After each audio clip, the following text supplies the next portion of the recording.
All right, let's talk about a revolution that's not happening out in the streets, but right inside our homes, our cities, and our factories. It's called AIoT, and it's the idea that everyday objects, yeah, even your toaster, are about to start thinking. And to really get how this changes everything, let's just start with a simple little question. Seriously, just imagine this for a second. You're leaving work, right? And just the location from your phone automatically tells your thermostat at home to start warming up the house so it's the perfect temperature the moment you walk in the door. You didn't have to do anything, it just knew. Now that's not some far-off sci-fi dream, that's the world of intelligent, connected devices. And it all begins with one really big idea. So, to understand how your thermostat gets that smart, we've got to zoom out and look at the massive network that it's a part of. The best way to picture it? It's like a giant, digital nervous system that's wrapping itself around the entire planet. That's the word, billions, with a B. That's how many connected devices are already out there right now. This is what we call the Internet of Things, or IoT. You know, everything from your smartwatch and the traffic cameras on the street to sensors buried in farm equipment. They're all online all the time. You know, the best way to think about these little IoT devices is to imagine they're like our senses. They're the eyes and ears of our digital world. They can feel the temperature, they can see the traffic jams, they can hear the tiny vibrations of a machine in a factory. They are just constantly gathering these little bits of data about what's happening in the real world. And that right there is the multi-billion-dollar question, isn't it? I mean, what's the point? Having billions of digital ears is totally useless if all you're getting is a wall of noise. See, data all by itself doesn't actually do anything. It needs a little bit of intelligence to make it useful. And this is where things get really, really cool. This is where the magic happens. We have to go beyond just connecting stuff. The next step is to give all those connected things a brain. And that brings us to the star of the show today, AIoT. You can probably guess what it is. It's this incredibly powerful marriage between the Internet of Things, that giant network of sensors, and artificial intelligence, which is the brain that can finally make sense of all that data. So here's the absolute crucial difference. Think of it like this. IoT is the body. It's got the senses, it's out there collecting data. But AIoT, that's the body plus the brain. It doesn't just grab the data, it actually analyzes it, learns from it, and then makes a smart decision based on it. And what's wild is that these AIoT systems have some incredible abilities. For one, they can process information almost instantly. We're talking real time. The decisions they make are purely data-driven, no guesswork. And maybe the most important part, they're adaptive. They actually learn and get smarter the longer they're running. Okay, so how does this actually work, under the hood? How does a little piece of data from some random sensor turn into a smart, automated action? Let's follow the journey. It's really just a simple but super powerful four-step loop. First, you've got to collect. A sensor grabs some data, let's say the moisture level in the soil of a farm.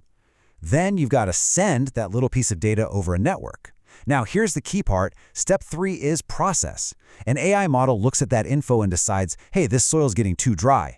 And finally, the system will act. It automatically triggers the sprinklers to turn on. Collect, send, process, act. That's the whole cycle right there. Now that third step, that process step, that's really the heart of it all. That's the thinking. But it brings up a huge question for the people building these systems. Where should that thinking actually happen? And this breaks it down perfectly. You basically have two choices. You can do the processing on the edge, which means right there on the device itself. This is incredibly fast, which is absolutely essential for something like a self-driving car that can't wait for a signal. Or you can send that data to the cloud and use these massive, powerful remote servers for really heavy-duty analysis, like trying to predict weather patterns. So there's always this trade-off. Do you need that instant local speed? Or do you need that massive, scalable cloud power? Okay, so that's the theory, but let's talk about how this is actually showing up in the real world, because it's already changing our lives in ways you might not even realize. Of course, the easiest one to see is the smart home. And we're not just talking about asking your speaker to turn on the lights anymore. We're talking about a home that actually learns your habits, that anticipates what you need, and adjusts the lighting and the temperature for you, without you even having to ask. Now let's scale that up. Think about smart farming.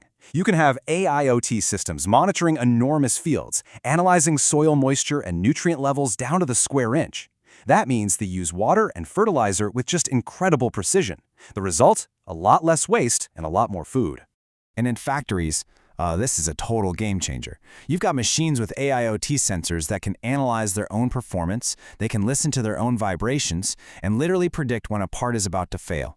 It's called predictive maintenance, and it saves companies millions by preventing those costly breakdowns. And you can even scale it up to an entire city. By collecting data from cars, from traffic lights, from sensors in the road, an AIoT system can manage the flow of traffic in real time.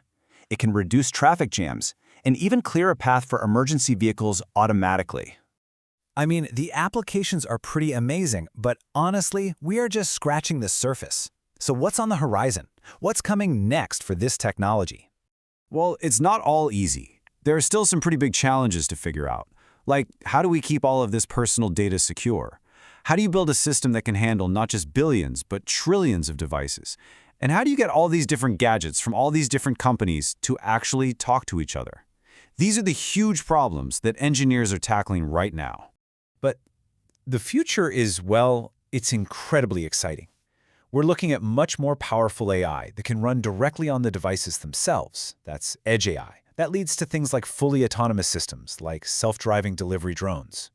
And of course, the rollout of 5G and even 6G is going to provide the crazy fast connectivity to link everything together seamlessly. So if there's one thing to take away from all this, it's this. We're moving past the era of just having a few individual smart devices. The real goal, the next step, is a truly connected ecosystem where all of these intelligent things are working together to build a smarter, safer, and way more efficient world. And that leaves us with one last kind of fascinating question to chew on. As you start giving a little piece of a brain to every object around us, from our cars to our coffee makers, we have to decide what we actually want them to do for us. So think about it. When everything can think, what will we ask it to do?